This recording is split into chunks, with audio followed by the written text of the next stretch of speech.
देखिए मोमिनीन की ज़िंदगी कैसी है। सही तरगीब व तरहीब अल्लामा अलबानी की किताब है, हदीस नंबर 3018। नबी सल्लल्लाहु अलैहि वसल्लम ने कितनी बेहतरीन बात इस हदीस के अंदर बयान की है। अगर मोमिनीन लोग आपस में एक दूसरे के साथ बैठते हैं, मेल मिलाप रखते हैं, एक दूसरे की ज़ियारत करते हैं, एक दूसरे को देखने जाते हैं, मोमिन भाई को ऐसे ही मुलाकात करने जाते हैं, बीमार है बीमार की बीमार पुरसी करने जाता है, एक दूसरे के लिए खर्च करते हैं, बखीली और कंजूसी नहीं करते हैं, इन तमाम के तमाम लोगों के लिए अल्लाह तबारक व तआला की मोहब्बत वाजिब हो जाती है। और आप अंदाज़ा लगा सकते हैं, अल्लाह ताला अगर हमसे मोहब्बत करने लग जाए, अल्लाह ताला अगर हमसे प्रेम करने लग जाए, तो फिर हम जैसे बंदों के लिए और क्या चाहिए। इससे बड़ी चीज़ और क्या हो सकती है कि अल्लाह ताला हमसे मोहब्बत करने लग जाए। देखिए सही तरगीब व तरहीब अल्लामा अलबानी की किताब, हदीस नंबर 3018। नबी सल्लल्लाहु अलैहि वसल्लम ने इरशाद फरमाया, वजबत महब्बती लिल मुतहाब्बीन फिय्या वल मुतजालिसीन फिय्या वल मुतज़ाबिरीन फिय्या वल मुतबाज़िलीन फिय्या। ऐ साहबे किराम सुनो, वजबत महब्बती, अल्लाह तबारक व तआला का इरशाद है, अल्लाह तबारक व तआला का बयान है। ये नबी सल्लल्लाहु अलैहि वसल्लम ने बयान फरमाया, ये हदीस कुदसी है। जब नबी सल्लल्लाहु अलैहि वसल्लम किसी हदीस के अंदर अल्लाह की तरफ किसी बात को मंसूब कर देता है, उस हदीस को हदीस कुदसी कहा जाता है। क़ाल अल्लाह तबारक व तआला, अल्लाह तबारक व तआला का बयान है, वजबत महब्बती लिल मुतहाब्बीन फिय्या। अल्लाह तबारक व तआला का इरशाद है, उन तमाम के तमाम मोहब्बत करने वालों के लिए मेरी मोहब्बत वाजिब हो जाती है, जो मेरी खातिर एक दूसरे से मोहब्बत करते हैं। अगर आप एक दूसरे आदमी से मोहब्बत करते हैं, एक दूसरे मोमिन की खैर खाही करते हैं, एक दूसरे मोमिन की तकलीफ़ में अगर आप काम आते हैं, एक दूसरे मोमिन की तकलीफ़ को अगर आप दूर करते हैं, परेशानी को आप दूर करते हैं, अल्लाह तबारक व तआला आपसे मोहब्बत करने लग जाता है। वल मुतजालिसीन फिय्या, अगर तमाम के तमाम मोमिनीन एक दूसरे के साथ उल्फत व मोहब्बत पैदा करके एक साथ बैठ जाते हैं, ऐसे तमाम के तमाम लोगों के लिए अल्लाह की मोहब्बत वाजिब हो जाती है। यहाँ हम सब के सब मोमिनीन और मोमिना, मर्द औरत यहाँ बैठे हुए हैं, एक दूसरे से अगर मोहब्बत ना होती, हम इस तरह से मेल मिलाप के साथ बैठने के लिए तैयार नहीं होते। ये सब के सब हम बैठे हुए हैं, वल मुतजालिसीन फिय्या, मेरी खातिर, मुझे राज़ी करने के खातिर, मुझे खुश करने के खातिर जो भी मोमिनीन एक दूसरे के साथ बैठ जाते हैं, इन तमाम के तमाम लोगों के लिए मेरी मोहब्बत वाजिब हो जाती है। आगे नबी सल्लल्लाहु अलैहि वसल्लम का बयान है, वल मुतज़ाबिरीन फिय्या, और एक मोमिन जब दूसरे मोमिन से मुलाकात करने जाता है, दूसरे मोमिन की ज़ियारत करने जाता है, मुझे राज़ी करने के लिए, मुझे खुश करने के लिए, इन मोमिनीन के लिए भी मेरी मोहब्बत वाजिब हो जाती है। वल मुतबाज़िलीन फिय्या, और एक मोमिन अगर दूसरे मोमिन के लिए रुपया पैसा खर्च करता है, खिलाता पिलाता है, या कोई परेशान हाल है, रुपया देकर के आप मदद कर देते हैं। कोई अगर गरीबी की हालत में, गुर्बत की हालत में है, फक्र फाका में डूबा हुआ है, आप रुपया पैसा दे करके, आपको अल्लाह ताला ने मालदार बनाया है, आपको धनी बनाया है, दौलत से आपको नवाजा है, आप दूसरे मुसलमानों की मदद करते हैं, रुपया दे करके खर्च करते हैं। ऐसे तमाम के तमाम मोमिनीन के लिए अल्लाह तबारक व तआला की मोहब्बत वाजिब हो जाती है।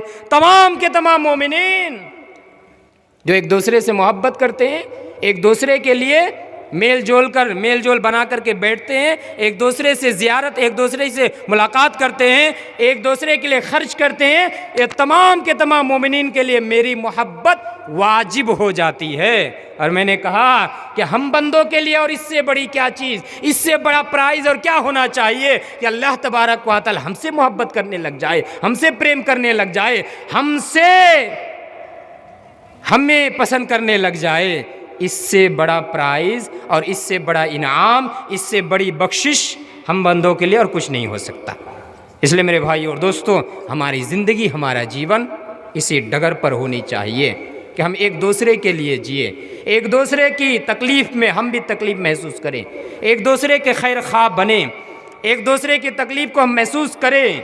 जैसे एक बॉडी के अंदर अगर किसी अंश में, किसी हिस्सा में अगर कोई तकलीफ़ होती है, पूरा बॉडी उसको महसूस करता है। इसी तरह मोमिनीन की मिसाल एक जिस्म, एक जान, एक शरीर और एक बॉडी की तरह है कि पूरा बॉडी जिस तरह महसूस करता है, एक मोमिन को अगर तकलीफ़ हो, पूरा समाज, पूरा इलाका, पूरा देश, पूरा कंट्री उसको महसूस करेगा। ये मोमिनीन की मिसाल होनी चाहिए मेरे भाई और दोस्तों। आगे बढ़िए। मोमिनीन जब एक दूसरे के साथ मेल मिलाप, उल्फत व मोहब्बत के साथ अपने जीवन को आगे बढ़ाता है तो इससे फ़ायदा क्या होता है?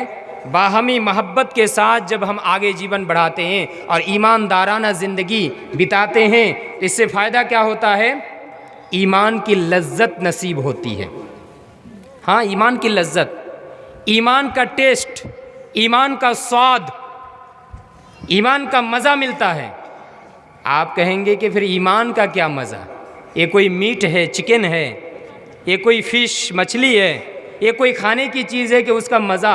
हाँ, ईमान का जो मज़ा है, ईमान का जो टेस्ट है, ईमान का जो स्वाद है, ईमान की जो लज्जत है, ये मोमिनीन को पता है। मोमिनीन को ये लज्जत मिलती है। और कैसे मोमिनीन को, कौन से लोगों को ये ईमान की लज्जत और ईमान का टेस्ट मिलता है? आइए मैं आपके सामने हदीस बयान करता हूँ। सही बुखारी हदीस नंबर 16, सही बुखारी हदीस नंबर 21, इसी तरह सही बुखारी के अंदर बहुत सारी जगह हदीस आई है। सही मुस्लिम हदीस नंबर 43, बहुत सारी जगह बहुत सारी हदीस की किताब में हदीस आई हुई है। नबी सल्लल्लाहु अलैहि वसल्लम ने फरमाया, अबू हुरैरा रज़ियल्लाहु तआला अन्हु से ये हदीस मरवी है, नबी सल्लल्लाहु अलैहि वसल्लम का बयान है, सुनिए।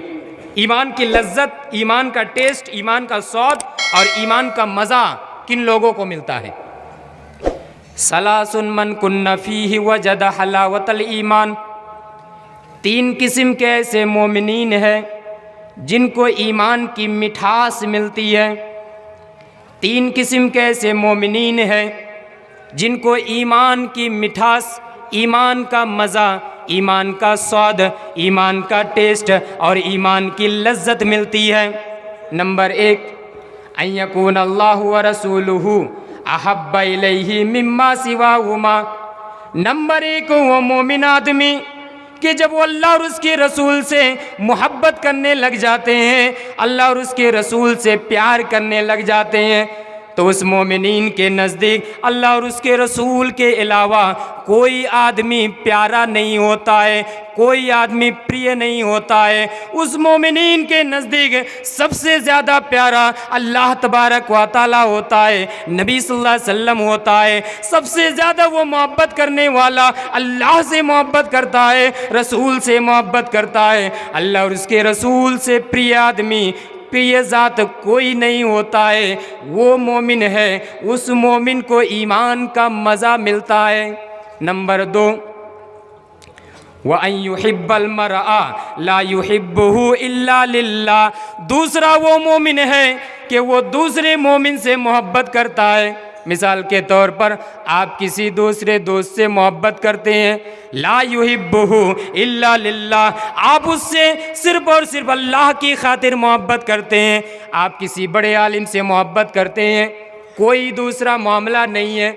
ऐसा नहीं है कि वो आलिम आपको रुपया पैसा दे देगा, ऐसा नहीं है कि वो आदमी आपको धन दौलत से नवाज देगा। आप उनसे मोहब्बत करते हैं उनके इल्म की वजह से, उनके अमल की वजह से, उनके अखलाक की वजह से। आप मौलाना साहब से मोहब्बत करते हैं सिर्फ़ इसलिए कि वो ईमानदार हैं, सिर्फ़ इसलिए कि उनके अंदर इल्म है, सिर्फ़ इसलिए कि उनके अंदर कुरान और हदीस है, सिर्फ़ इसलिए आप अल्लाह की खातिर जिस आदमी से मोहब्बत करते हैं, ऐसा मोमिन आदमी जो दूसरे मोमिन आदमी से मोहब्बत करता है, ला युहिब्बुहु इल्ला लिल्लाह, सिर्फ़ अल्लाह की खातिर मोहब्बत करता है, इस मोमिन आदमी को ईमान की लज्जत नसीब होती है।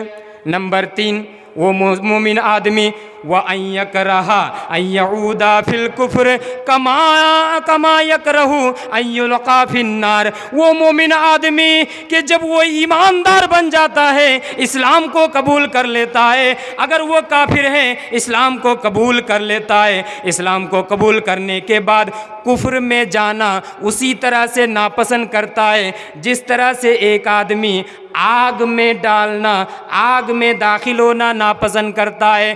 एक आदमी को ये कभी भी पसंद नहीं होता है कि आपको या मुझे पकड़ करके आग में डाल दिया जाए। जिस तरह हमें ये पसंद नहीं होता है, उस आदमी को भी वो पसंद नहीं होता है कि मैं काफिर बन जाऊं, मैं इस्लाम को छोड़ दूं, ये पसंद नहीं होता है। ऐसे आदमी को भी ईमान की लज्जत नसीब होती है, ईमान का मिठास का पता चलता है उसे। तीन किस्म के मोमिन, जो अल्लाह और उसके रसूल को सबसे ज़्यादा पसंद करते हैं, सबसे ज़्यादा मोहब्बत करते हैं। और नंबर 2, जो किसी आदमी से मोहब्बत करते हैं सिर्फ अल्लाह की खातिर। नंबर 3, जो कुफ्र की हालत में वापस हो जाना उसी तरह नापसंद करते हैं जिस तरह ये नापसंद करता है हर एक आदमी को उसे आग में डाल दिया जाए। अब आप ज़रा यहाँ अंदाज़ा लगाइए, यहाँ इस्लामी भाईचारगी का भी बयान है कि एक आदमी दूसरे आदमी से मोहब्बत करता है सिर्फ अल्लाह की खातिर।